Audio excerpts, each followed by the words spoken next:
Hello, everyone. Thank you so much for joining us for the latest segment of Effecting Change, EFF's live stream series, where our panelists tackle the latest issues in civil liberties and human rights in the digital world. I have a few housekeeping items before we get into the show that you came for. We have a live caption team online with us today. You can view the captions at livestream.eff.org. And also at that location, you can participate in the Twitch chat for this live stream. If you have questions throughout the program, please drop them in the chat, and our guests will answer as many as they can at the end of the conversation. If you're comfortable, we encourage you to go ahead and type a hello in the Twitch chat window right now and let us know from which part of the world you're joining us.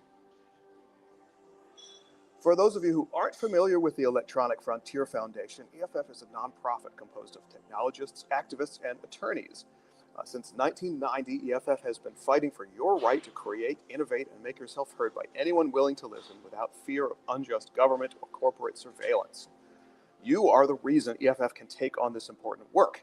If you'd like to help us in the fight to defend your digital freedoms, please consider donating at eff.org/supportchange. or by picking up some cool EFF gear at eff.org/shop. My name is Mitch Stoltz. I am the Intellectual Property Litigation Director at EFF. I work on cases where copyright and trademark law are misused for censorship and fight changes to the law that are bad. I also lead EFF's competition working group, where we look at the effects of market power and monopoly on users' rights. It's my honor today to introduce the participants in today's discussion. Wendy Liu is the author of Abolish Silicon Valley, How to Liberate Technology from Capitalism. Wendy is based in San Francisco.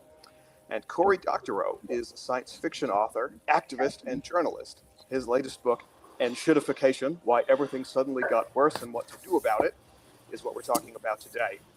His next book is The Reverse Centaur's Guide to Life After AI, coming in June of this year.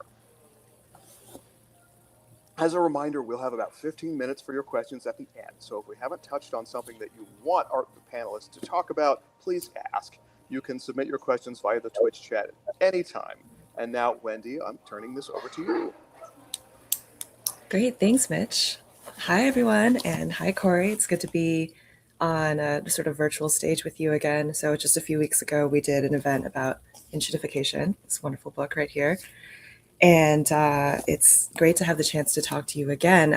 Cory, I always tell everyone, you are the most knowledgeable person I know on these topics. And every time I talk to you, I feel like I'm learning so much. And so maybe just to start off this discussion, maybe I could give you the chance to share some of your knowledge with us. So please tell us how did the internet get so much worse? And just set the stage for us. What is Enshittification?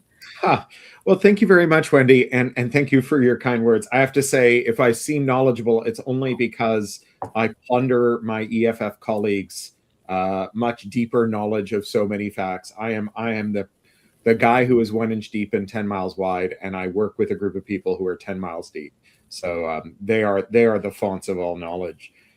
So I work for EFF. I've been an activist with EFF now for almost 25 years. And the job of a tech activist is the job of getting people to engage with policy questions that are abstract and in the future. And for very good reasons, people mostly care about things that are concrete and in the here and now. And so you kind of got to convince them that this stuff that's like a very long way away and kind of hard to get your head around is worth thinking about. And so for years and years, I've come up with all these different parables and metaphors and narratives. I write science fiction novels. I've written dozens of those. But in the end, it turned out that a dirty word was all it took, a minor license to vulgarity. And Enshittification is both a description and a theory. So it's a description of how the platforms that we depend on go wrong, and it's a theory about why they're going wrong and what to do about it. And the description is pretty straightforward. You have platforms that are good to their end users. They find a way to lock them in. With social media, it's very easy because it's just hard to coordinate with all your friends to leave. Economists call that the collective action problem. But, with other platforms, there's like more complicated ways of locking people in. like when you're on Amazon, maybe you're paying for a year's worth of Prime in advance, and so it just doesn't make any sense to shop somewhere else. And then because of that, stores start to go under, or they become Amazon sales stores, and so now really everything is for sale there. With Uber, they lost 41 cents on the dollar for 13 years. They spent $31 billion of investor money, mostly from the Saudi royals. And they just put a bunch of cab companies out of business and induced a lost decade of transit investment. And so it's just hard to find an alternative. So they lock you in. And once you're locked in, they can make things worse and know that you're unlikely to leave. And so they make things worse in order to improve things for business customers. So, Facebook went from saying, oh, we're the social media platform that's not like MySpace because we don't spy on you the way they do. And they became this platform that does spy on you. Google, you bought all the places where you might find a search box. They pay Apple $20 billion a year not to enter the search market. And then they just made search worse. So you'd have to search more than once in order to get your results, and they could show you ads more than once. So, they're able to make things worse in order to make things better for business customers. And the business customers get locked into, I think a lot of us have heard, if you're not paying for the product, you're the product. It's kind of, I don't like that saying. I think it makes us think that, humane treatment is a customer loyalty perk and not something that firms extend to you if they are worried about losing your business or getting sued or losing their workers or, having a new company enter the market to unrig the products that they've rigged, and so those business customers, they also get it in the neck. Uber drivers are paid less. Amazon platform sellers have to pay more. It's now up to 50 to 60% of every dollar that you spend, Amazon captures, and they're only giving like 40 to 50% to the platform sellers. Apple and Google are taking 30 cents out of every dollar you spend there. Advertisers are finding that their ad targeting is really bad and that the ad fraud is really high, and yet the ad costs keep going up. So everyone's getting screwed. And that's enshittification, right? It's this process where the platform takes control of both sides, the buyers and the sellers. They drain all the value off of both of them. They leave just enough to keep users locked in, and then businesses locked to users. But the real question is why, right? And the answer, in short, is policy. I've been doing this, as I said, for like more than 2 decades with EFF, and I've watched as policymakers proposed different courses of action that had the foreseeable and foreseen outcome of producing what I call the enshittigenic policy environment, where the worst ideas of the very worst people make the most money. And they did it even though we warned them. And here we are, right? We're living in the Enshitticene, the era in which everything is turning into shit. And it's because of policy. It's not because you didn't shop carefully enough. The idea that voting with your wallet is going to solve things. It's like the idea that recycling really hard will stop the wildfires, right? You're not going to shop your way out of a monopoly. It's not even the fault of the horrible people who run these companies. They were always horrible, but they ran the companies in a way that was far more humane and generous until they had the chance to make a lot of money without being humane and generous and not have to worry about losing our business and not have to worry about getting sued and not have to worry about losing a critical part of their workforce and not have to worry about new companies showing up that unrig the market. And then they got worse. So it's the policy environment. And that's why EFF matters. I mean, EFF matters for a lot of reasons, but if you can't solve these problems by shopping really hard, and you have to solve them at the policy level, you need to be part of a policy shop. You need to be involved in groups that are working to move policy. And that's us. That's EFF. Yeah, thank you for that very informative sort of sketching out of the situation. I think hearing you talk, it makes me think that there is this kind of myth in Silicon Valley, but just and I think in general in this very neoliberal, atomized individualist age, that you as an individual simply have to do the best you can. And I think there's kind of an aversion to any sort of collective effort, any idea that there is this broader environment that we must be accountable to and that we have to try to shape. And I think it sounds like everything you're saying is sort of a challenge to that, like a rebuke to the idea that the best you can do is to be an individual founder, start your own billion-dollar company that isn't Enshittified, right? And I wonder if maybe you could talk more about that, about how the way you describe it, and which of course I agree with, is that this isn't the situation that we're in now is not one that can be fixed by having people sort of on their own go out and try to build a better platform, right? It's, if you don't like Amazon, why don't you just build a better Amazon? Why is that? And why do you think this myth is so strong? Because it does really feel like there is so much driving force behind this idea that, if you don't like the way tech platforms are now, you should just start a better one. Well, look, every myth has got a little grain of truth.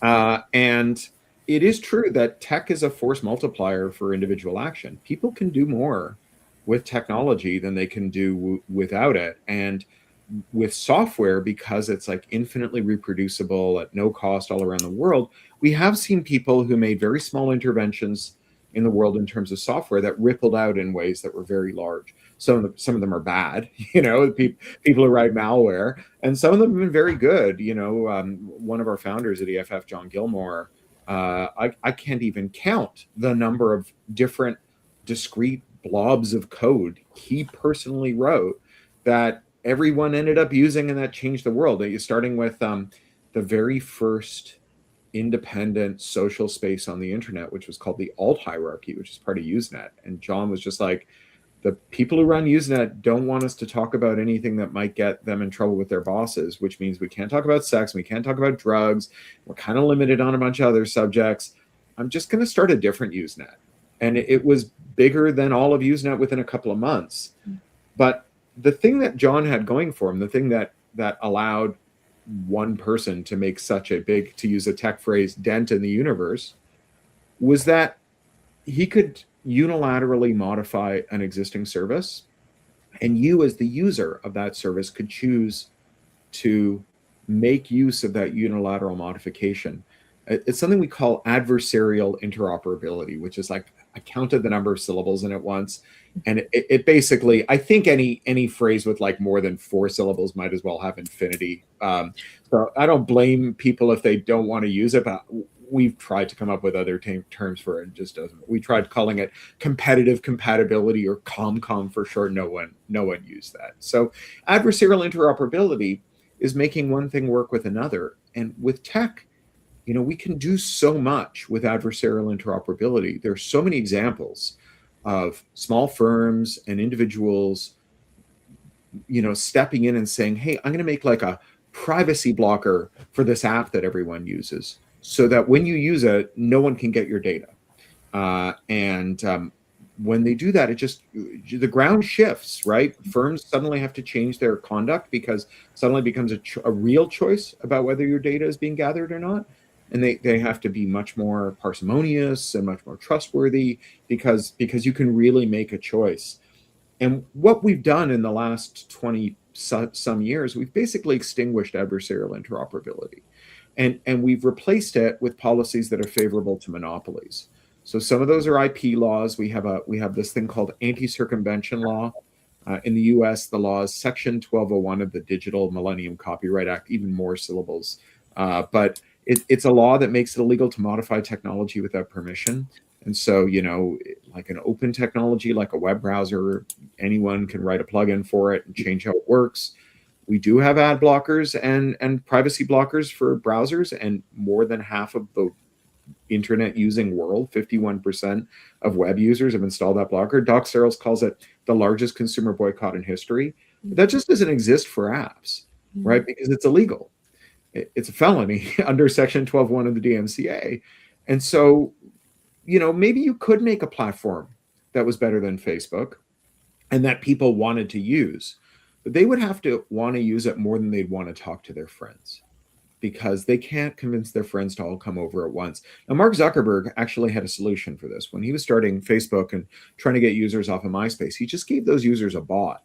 And you gave that bot your login and password, and went to MySpace several times a day and grabbed everything waiting for you, put it in your Facebook feed, and you replied to it and pushed it back out to MySpace. But you do that to Mark Zuckerberg today, he'll nuke you till you blow, right? And so while I think that there are like, I am suspicious of saying, well, just as an individual, go off and do stuff. I do think that like one of the reasons people who are in tech think that an individual can do stuff is that there have been times when they did, right? And um, it would be nice to see some of that come back. I think maybe we've overcorrected even a little on the kind of tech critical side where we hate phrases like move fast and break things. I think it depends on whose things you're breaking. Mhm. You want to break Mark Zuckerberg's things, that's fine. Don't move fast and break. I think it's like telling jokes. You shouldn't punch down. You should only punch up. The people whose things you break should be the people who have, us all locked in and are abusing us. Break their things all day long, you know. And so to make that change, right, to get to a world where the make a dent in the universe becomes a viable course of action again, we need to move policy. And that's not a thing you move individually. You can't really like hack policy. Our executive director, Cindy Cohen, very long suffering, has spent the last 35 years having hackers come up to her and say, like, I figured out a loophole in the law. And they explain something to her. And she's like, yeah, the judge is just going to laugh at you and put you in jail.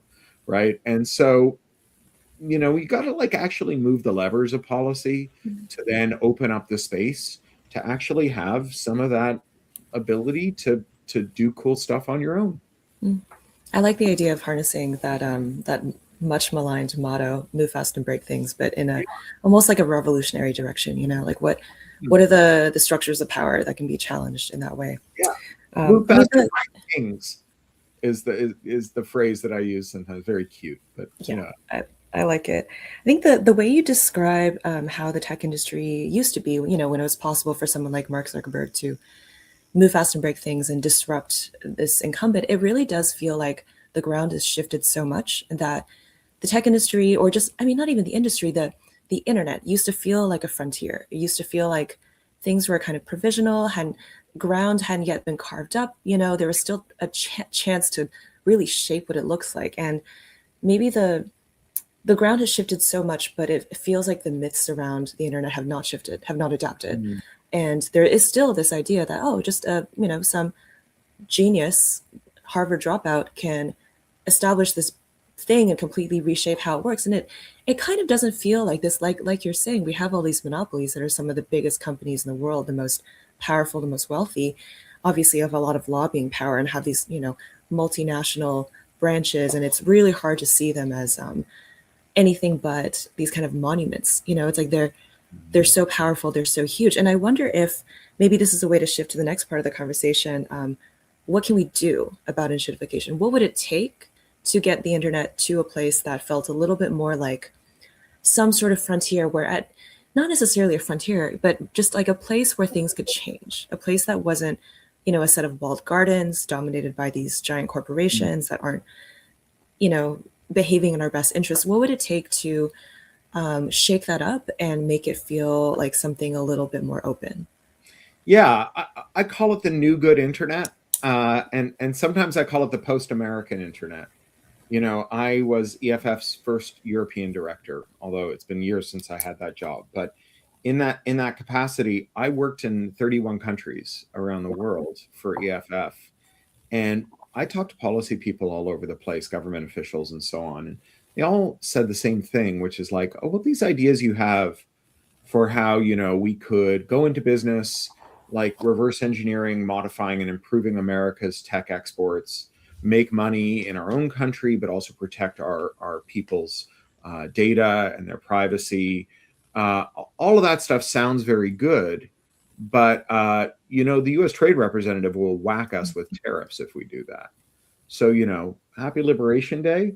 Deterrents only work until you use them. Someone threatens to burn your house down unless you do as you're told, and you do it, and they burn your house down anyway. You don't have to keep doing what they told you to do.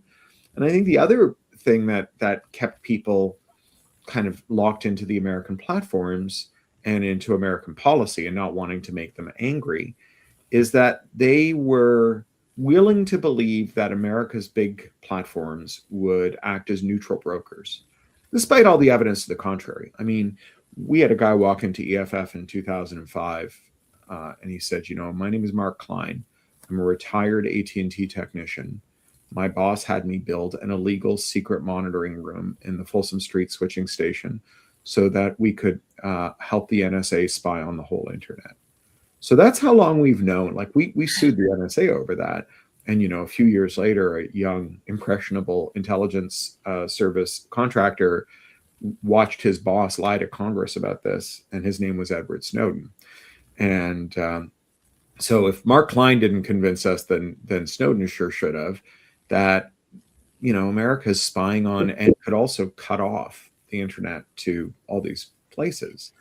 So I think we all were like, around the world, people were like, yeah, they could, but they wouldn't. There's too much riding on it. They get too much benefit from it. Fundamentally, the American policy realm is a realm of rational actors, and they don't want to blow up the good thing. They want to maintain the equilibrium.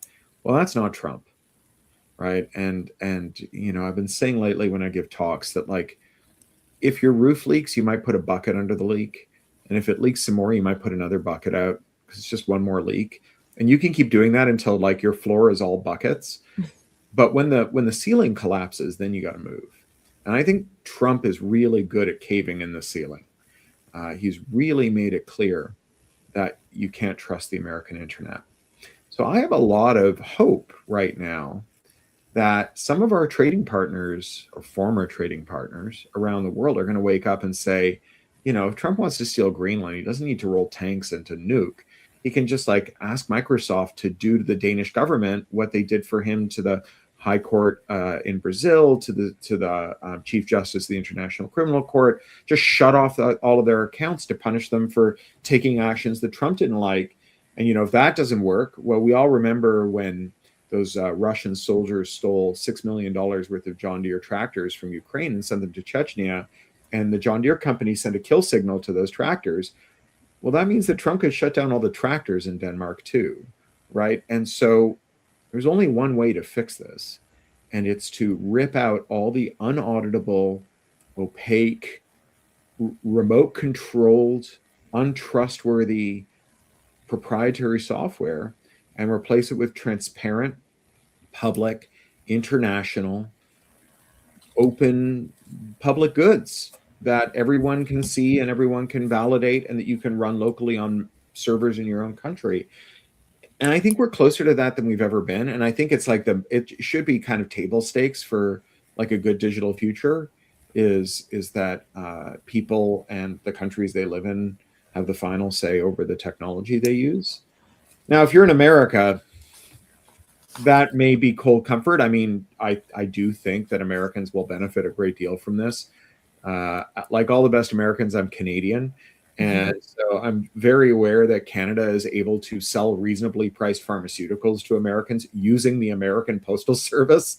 And so, if Americans can figure out how to buy insulin from Winnipeg, they can figure out how to buy software from Denmark over the internet. And so I think a grateful nation of Americans would be very happy to avail themselves of these tools too. The way you solve these issues domestically, though, is by getting involved in groups that are working to make a change. One of the things that's become very apparent to EFF and to many other people around America is that local tech policy, like literally at the level of your city, makes a huge difference, right? It's the difference between, whether or not you have flock cameras that allow ICE to, like, round up your neighbors and send them to a Salvadoran slave labor camp. And local politics are a lot more movable than international or national or even state politics. And so, getting involved at that level, EFF has resources for that. We have a thing called the Atlas of Surveillance, where we are compiling a compendium of all of the every instance of a surveillance technology in municipal or state hands all across the country.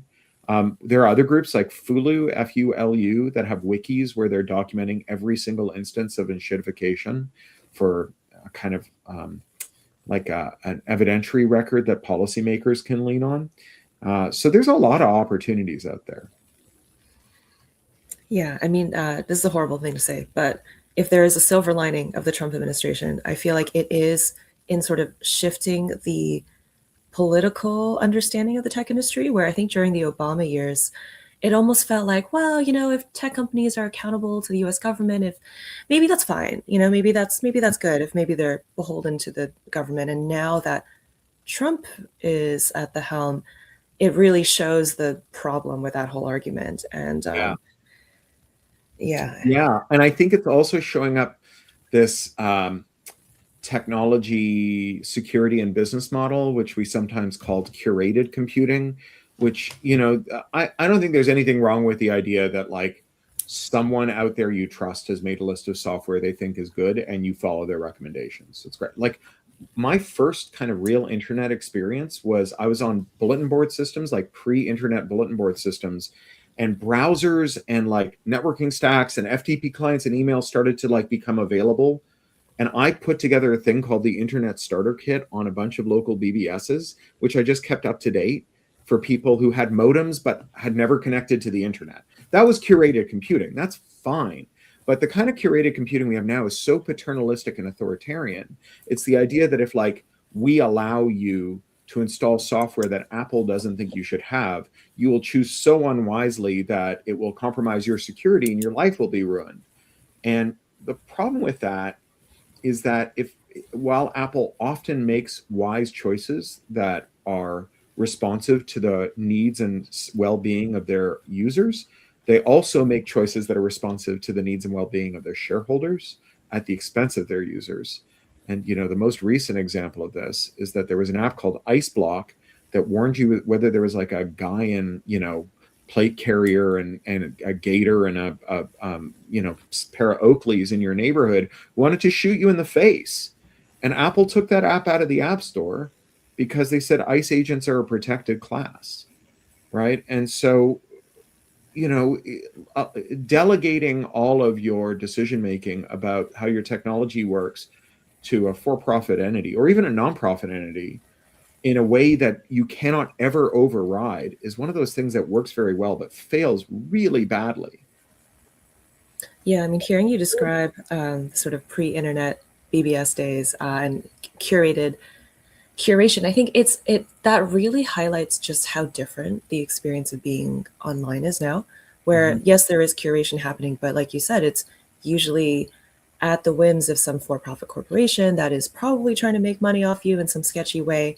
It really does feel like just being online all the time, you're bombarded with all these things that you kind of are trying to make money from you in these really nefarious ways, pushing you to some sort of gambling, some kind of really esoteric, strange form of gambling, making you look at all these sketchy ads all the time. It's like that is just the experience of being online. And it is such a shame because it feels like such a far cry from what the internet could have been and what the, maybe 90s, 2000s utopian dreams of the internet were. I mean, for me, when I first started spending time online, I got involved in all these open source communities and really fell in love with this very naive and utopian idea of, the internet the idea of software eating the world seemed like a good thing at the time because it felt like software was some sort of democratizing force. I don't know why I believed that. It was just, I was young and naive, but in recent years, it really feels like that dream is kind of dead, or at least not within reach.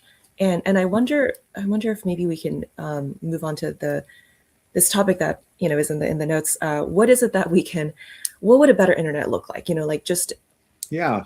I don't need you to tell us all the details, but more just like help us understand what would it look like to have an internet that isn't guided by these authoritarian commercial entities that we can't trust. What would that in practice look like, and how do we build towards that world? Well, let me speak briefly in defense of the idea of software as a democratizing force, because I think your intuition was right. I think the error that people make is what you might call teleology, the idea that software must be a democratizing force. And I don't know that was ever a fallacy EFF fell for. I mean, you don't start an organization like EFF or go to work for it if you think it's all going to be fine, right? You have to be alive to the possibility that it could go very wrong. I mean, in my other life, I'm a cyberpunk writer. I mean, this is an entire genre devoted to how software goes wrong. But software does have these unique characteristics. So on the one hand, you're a technologist, you know this, that there's something quite satisfying about writing software. You know, it's like it's first of all, you make the computer do exactly what you tell it to do, and also the computer only does exactly what you tell it to do. So all of the mistakes the computer makes are your mistakes, and so you find out about your own blind spots by programming computers. You get better at. I mean, and then the collaborative opportunities with free and open source software are so exciting and communitarian. So, you know, there's a lot of reasons to like software, and the fact that software objects are instantaneously globally reproducible at effectively no cost means that if you figure out a way to help someone else, you can just help them. And you know, like if you have a neighbor who can fix small engines and your blender dies, your neighbor can come over and fix it. But your neighbor can't go to your uncle's place and fix his blender halfway across the world. But if your neighbor is a software person who solves a problem you have, then your uncle halfway across the world can also use that fix. So there is something quite amenable to helping people that is built into software. And so what does a good internet look like? It's one in which people can help themselves and each other when things don't go well. You know, I wrote a utopian novel that came out in 2017 called Walk Away, that some people think is dystopian because it's a world in which things have gone wrong. But the reason it's utopian is it's a world where people are trying to fix them. And look, things going wrong is not optional. You know, the second law of thermodynamics is not up for negotiation, right?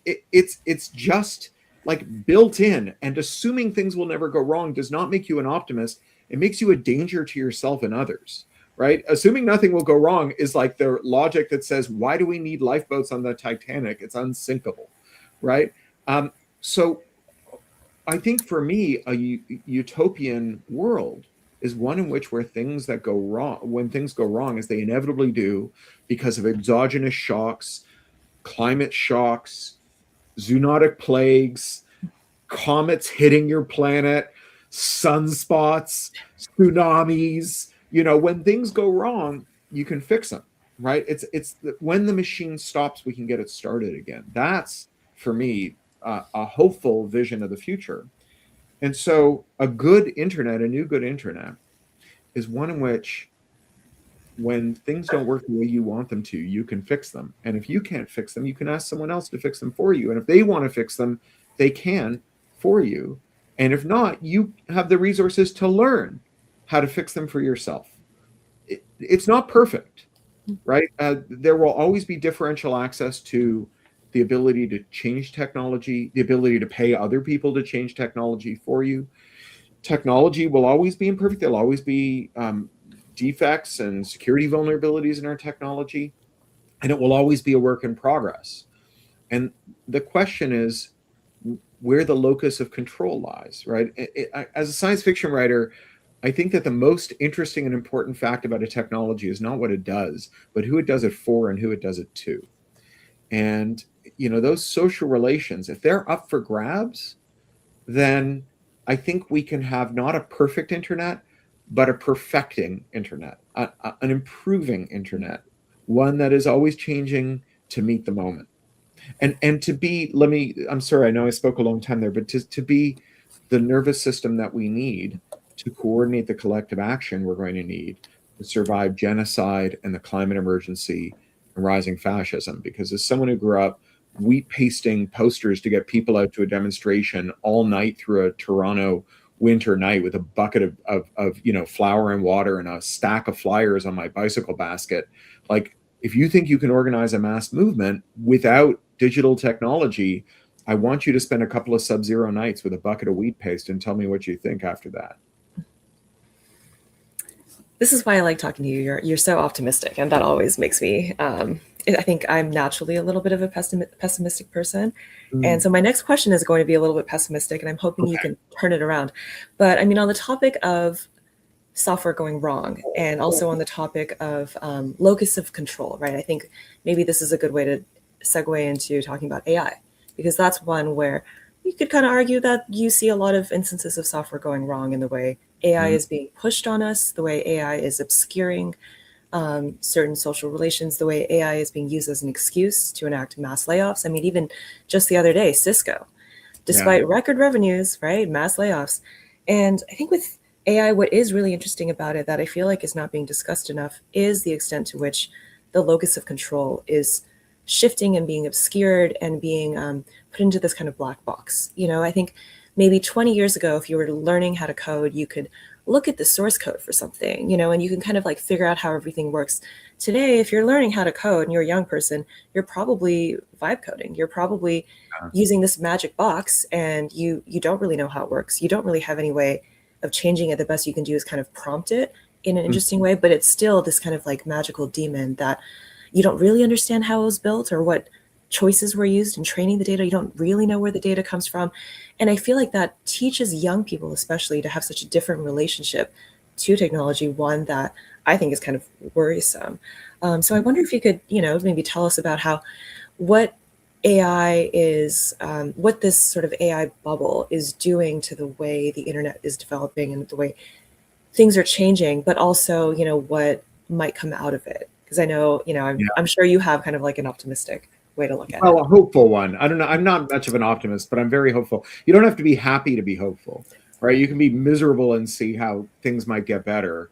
It doesn't mean you're happy. I'm not happy that the Strait of Hormuz is shut, but I'm very hopeful that we're doing mass demand destruction for carbon-intensive fossil fuels that will never return, right? It's still awful and terrifying, right? But it is hopeful. So as with every complicated issue, there's so much kind of sort of glommed together there that unless you tease it apart, it can be really hard to make sense of it.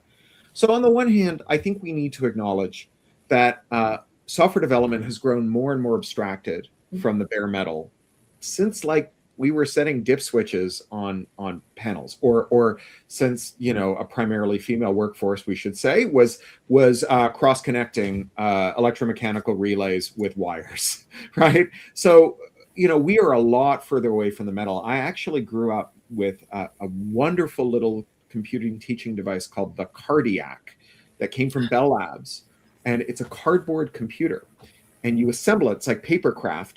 And you write little programs, and then you have this like little book that tells you how to execute the program. You move these little counters around. And the Cardiac, which you can download, there's copies online. You can download, print the PDF and make your own. It was developed by a Bell Labs guy who was really worried that now that we were programming computers with assembly language, that people were losing track of setting dip switches and what was going on like on the metal when you wrote software, and that they wouldn't be able to understand it. And that person was right. I mean, I want to say, right, like a lot of the optimizations that we get out of computers and a lot of the debugging we do and a lot of the subtle and important things that we learn about computers comes from understanding it at these low abstraction layers. But at the same time, no one writes software that way anymore. And so at every generation, at every turn, there's been someone saying, kids today, they don't know how easy they've got it. They're working so far up the abstraction layer that they'll never understand what's going on in the important layer, which is, of course, the layer that was the top layer when I started programming, and so on and so on. So we should say that, but at the same time, we can understand that these highly concentrated AI companies lose more money than any other companies in the history of the world. That they have no path to profitability that anyone can articulate that's remotely credible. That there is a strong likelihood that a lot of these tools that people rely on are going to go away. That while there are programmers who use these tools in ways that produce extremely high quality software at a pace and with a reach that they weren't able to get before. I'm thinking particularly of my friend Patrick Ball, who's a friend of EFF and founded a nonprofit called the Human Rights Data Analysis Group, who's using software agents to help him write code for things like parsing through all of the arrest records from New Orleans in collaboration with the Innocence Project New Orleans to find linguistic correlates of work that led to in arrest reports that led to successful exoneration as the top of a funnel for doing exoneration work, and that it's making their work much more effective. but that everyone I know who's really effective and is producing effective quality code that's maintainable and that doesn't have a bunch of lurking bugs and they can use with a high degree of confidence, they're very senior and very skilled. And they learned those skills by working at a lower level of abstraction, which allows them to work at the higher level of abstraction with this. And I think the worrisome thing, apart from the idea that these foundation models switch off and then everyone has learned to vibe code, doesn't have their tools anymore, which is a thing I think we should worry about. And also the concern that is being used to discipline labor and make people's lives worse. And also that there's this climate dimension. I think the other thing we should be worrying about is we are starving the pipeline of the skilled coders who can evaluate the output. We don't have a plausible path to a sufficiently high degree of reliability of the output of LLM coding agents that you don't need those skills. It's not like a compiler where we made the compilers good enough that even if you couldn't read assembler, you could still trust the output of the compiler sort of 99.9% of the time. We are, that we're not on a path to anything like more than I think maybe, 80%, 75%, which is nowhere near high enough for production code, especially production code that's in your like anti-lock brakes and your pacemaker and your government, Yeah, I mean, to the point about compilers, I think that's a great symbol, because to me, a compiler is something that is deterministic, mathematically sound, reproducible, understandable, whereas now what we have are a lot of these essentially stochastic systems that, and there's something kind of that feels fundamentally scary about trusting these things with, especially if we don't have people who can evaluate their output and they're being used in ways that are, about displacing workers and essentially, getting rid of the people who could theoretically evaluate them. Well, I think there's a really useful framework for this, and it's why it's in the title of my next book, The Reverse Centaur's Guide to Life After AI. And it's this idea of centaurs and reverse centaurs. So in automation theory, the centaur is the person assisted by the machine, whether that's a spell checker or a bicycle or an LLM. And a reverse centaur is someone who's conscripted to help the machine. So for people of a certain age, you'll know the I Love Lucy episode where Lucy and Ethel are having to pick the chocolates off the conveyor belt and put them in the box. And the conveyor belt is running so quickly that they lose track of it. This is an old beat, right? We see it in Charlie Chaplin's Modern Times. We see it actually anywhere automation is introduced by capital, because labor likes automation too, right? You don't find woodworkers who are like, I would rather gnaw this sculpture out of a log with my own teeth, right? They want chisels and hammers. Automation is like a thing that workers like, but when workers are in charge of automation, they historically and typically choose automation that improves quality. And when capital is in charge of automation, because they own an asset that is amortizing on a certain schedule and that they need to get a return out of, they run that automation at the maximum speed at the expense of quality in order to produce quantity. And so a worker who's in charge of which tools they use still might choose unwisely. A woodworker might take their thumb off with the chisel, right? But workers are best suited to make those calls ultimately about which tools they're going to use and how. And to your point earlier about, the promises of these AI companies about how well they're going to work, and how that contrasts with the fact that they have to force people to use them or trick people into using them. A tool that's that good, you wouldn't have to force people to use. It would just come naturally. I keep finding educators who are like, how are we going to train children to use LLMs? And I'm like, guys, there's a $1.4 trillion industry that's trying to get kids to use LLMs. Why do we need more public resources to get them to use LLMs? It's like committing public resources to getting them to like vape, right? Like there is no shortage of private capital trying to get them to adopt this technology. If anything, we need public resources, maybe a brake and not an accelerator on that process. I think your the way you pinpointed the difference between tools that are useful to workers and tools that are useful to capital is probably the thing that I keep coming back to. And I mean, one of the things that's very frustrating about this new AI bubble and this discourse about automation is the conflation of these different types of tooling and automation, because there is such a difference, and yet it's all being pushed on us as if it's one, as if, people should welcome automation that makes their job easier. But of course, that the specific tooling that is being introduced is used in a way that actually deprives them of power at the workplace, or Sure. even makes them obsolete. There's this book by David Noble called Forces of Production. I don't know if you've, yeah. And that, I mean, that was probably the best thing I read in a while. And that's all about in the history of the automobile industry. It's about the difference between a kind of automation that would have been good for the workers and a kind of automation that is good for management, in that it allows management to consolidate some of the knowledge, the techniques, the skills that the workers have developed, and put it inside this management-friendly automation technology. And I think that is a history that people aren't aware of, and maybe it's something we should be careful about. So I have one gloss I want to put on that, because I think that it's possible to hear that and say, well, I wish workers well. But the point of workers is like the point of, say, a radiology department is to fight cancer, not employ radiologists. And so if we can fight cancer without employing quite so many radiologists, and we can fight it better, and we can add more, we can, make radiology too cheap to meter with automation, then, I wish them all the best, and I hope that they find gainful employment in their future. But I don't want to get cancer. And, as it happens, this is a personal matter for me. I have a thankfully very treatable form of cancer, but I've given a lot of thought to this business. And the thing is, there's no one at a hospital right now from an AI company saying, look, guys, here's the pitch. Right now, you're spending $1 million a year on radiologists, and each radiologist does 100 x-rays a year. Tell you what, give me another $500,000 a year, and I'm going to give you some software, and it's going to double check the results of the radiologists. And where they disagree, the radiologist is going to go back and have another look.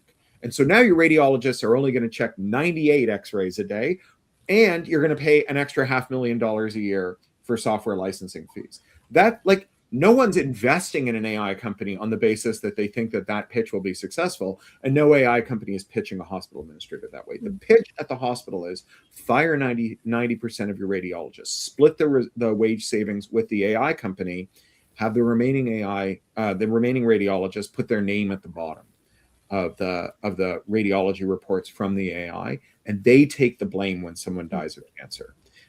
Dan Davies calls it an accountability sink. There's a researcher, I just blanked her name, but she calls them moral crumple zones. And this shows you the extent to which how the machine works is less important than who it works for and who it works against.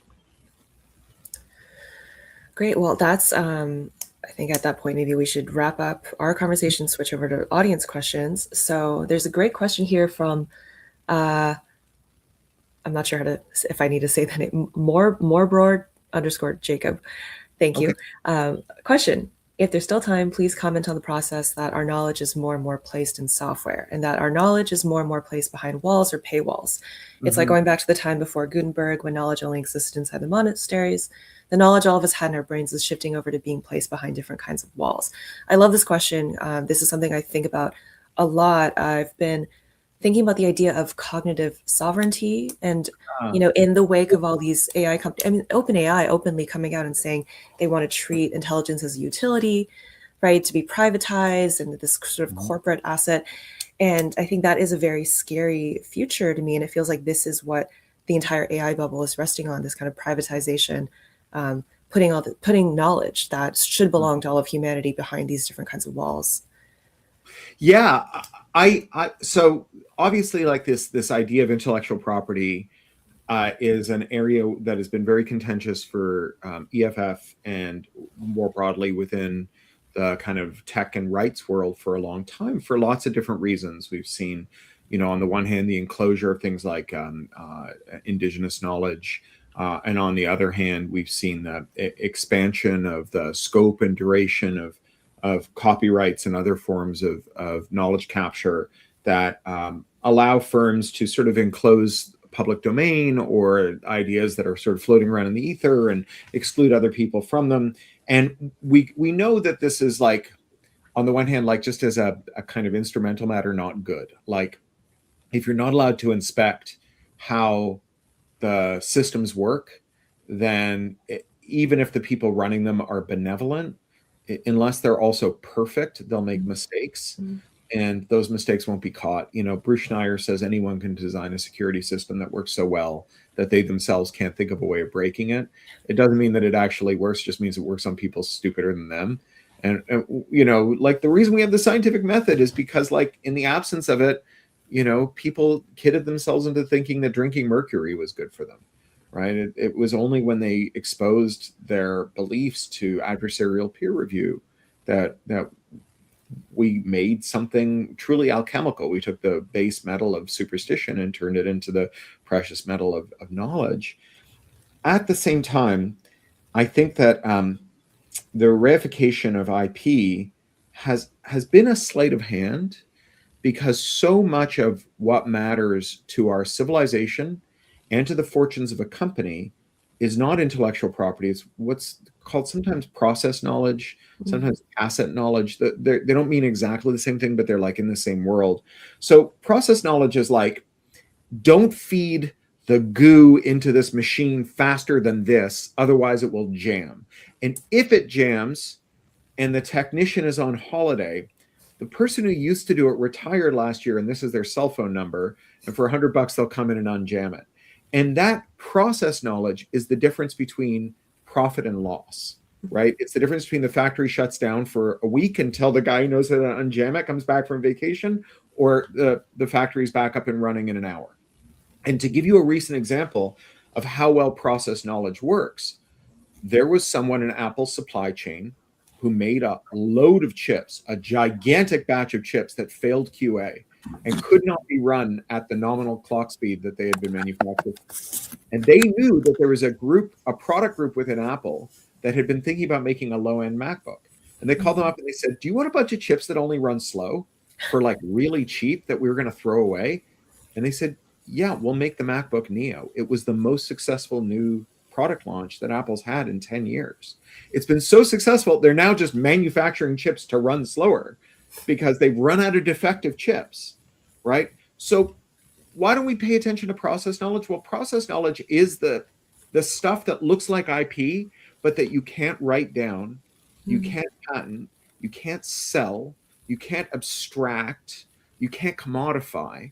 And so we don't value it, but we know it's worth a lot of money because, you know, we have this thing in labor called a work to rule.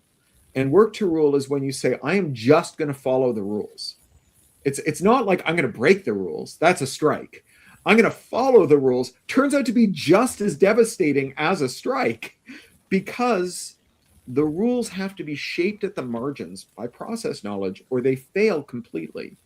And that process knowledge is missing from AI, right? Because an AI can only be trained on the parts that you can write down or observe or infer, right? And the process knowledge is like this tacit stuff floating around, communally owned. It crosses boundaries within firms and across firms, and it's not in the training data. So it is this kind of big lacuna in all of this. And so in addition to, you know, this kind of regression that we're going through, there's also this omission that is getting bigger and bigger and bigger and bigger. It's like, it's, you know, each system that we build is even more contemptuous of process knowledge and even more central to how we run the world, and thus even more unsuited. I have a question here from Mason Avik. Sorry if I'm saying that wrong. What's the best balance between state and non-state solutions to enshittification? Yeah, I think that what we should do is we should have state intervention in a way that maximizes how many other actors of other kinds, including other kinds of state actors, can intervene in the system as a way of pluralizing power. So to give you an example, we could say, all right, from now on, all the internet that we get is going to be fiber, and it's going to be provided by the municipal government and run by the municipal government, which means that maybe like Eric Adams is your ISP, right? we can all see why that would be bad. Actually, my favorite podcast right now is this podcast called No Gods, No Mayors. And it's run by our mutual friends from the Trash Future podcast. And the thesis of this show is the highest office to which an oaf can aspire is the mayoralty. And the stories of mayors around the world and through time is the story of just the most gratuitous oafishness we can imagine. So we don't want your mayor to necessarily be your ISP and your content moderator and all the rest of it. We can all understand how that would go wrong. At the same time, when we let the private sector decide whether or not we're going to get fiber, their answer is, no, you pig, copper is fine for you. It was good enough for your grandma, and it's going to be good enough for your grandkids. Who needs more than like DSL speeds, right?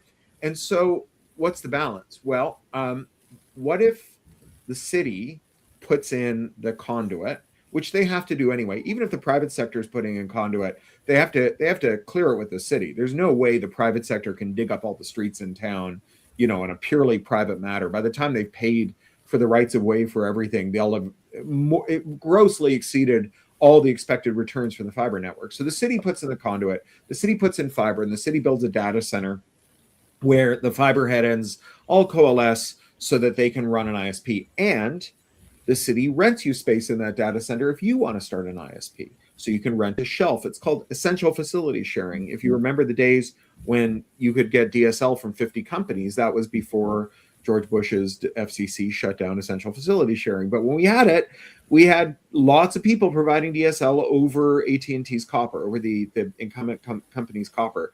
And they rent out space in the conduit. So if you want, as Sonic did in San Francisco, where they built a fully parallel network, you could build a parallel network, but without digging up the streets. Or maybe you've got like San Francisco State and you've got like two different campuses and you don't want to join them up through a data center that's owned by the city because it's weird and inefficient. Why would you switch that network? And you run a piece of point-to-point fiber from the two campuses. So now you've got this thing where you can be an ISP by running your own fiber or by renting space in the data center. And you've got these different layers of control. And so the control is spread out. It's not perfect, right? But what there is there's friction in the system if any one actor wants to censor or interdict or mismanage the network. There are alternatives that you can fall back on. There are disciplining forces. If the city wants to keep your business as the municipal ISP, they have to be good. That's I think the model for it. And you can imagine that in like software development, where maybe the city run or the government runs a Mastodon server, but also contributes to Mastodon. So you can run a Mastodon server and also has data centers where you can stand up your own Mastodon server, but also has tooling. So other data centers can stand up a Mastodon server and you have the network that's federated. And so it's not just like one locus of control. It's this pluralized set of power. Great. I think we have time for one last question. This is from Deadly XOWO. That's funny. What are some of the most impactful things we can do right now? An optimistic note to end us. Yeah, look, there are lots of cool tools, even in this enshittified era, that you can use that would make your life marginally better. In the book, I talk about how I switched from Google to a company called Kagi. EFF doesn't endorse Kagi, I should say, and they don't pay me anything. I don't have a relationship with them. They just sometimes send me emails thanking me for saying nice things about them. But it's a search engine. It's very good. It's $10 a month. I really like it. And it makes your life better. I think federated social media like Mastodon and Blue Sky will make you happier than Facebook and Twitter. And if you're lucky enough that you aren't connected to communities there that you can't leave and that are, not so important to you that you can't bear to part ways with them, then you could go to one of these other services. But if you really want to make an impact, you got to get involved as part of a polity. And that's what I've been saying all through this call. Join EFF. Contribute to the Atlas of Surveillance. Get involved in local politics. Start a union or join a union. If you work in tech, look up the Tech Workers Collective, look up Tech Solidarity, figure out how to get involved in labor organizing. Solidarity is the opposite of fascism. The reason fascist movements target organized labor first is because that's where the organized resistance is. and you're in good company. More Americans want to join a union now than at any time in recorded history, and fewer Americans are in unions now than have been in generations. And so this is a situation with an obvious solution, which is to join and start a union. And be that polity, be part of that group. Go out to your No Kings demonstration and use our surveillance self-defense kit to stay safe while you're there, and make the friends who are going to be around to help you when problems come, because there's like I said, there's even the most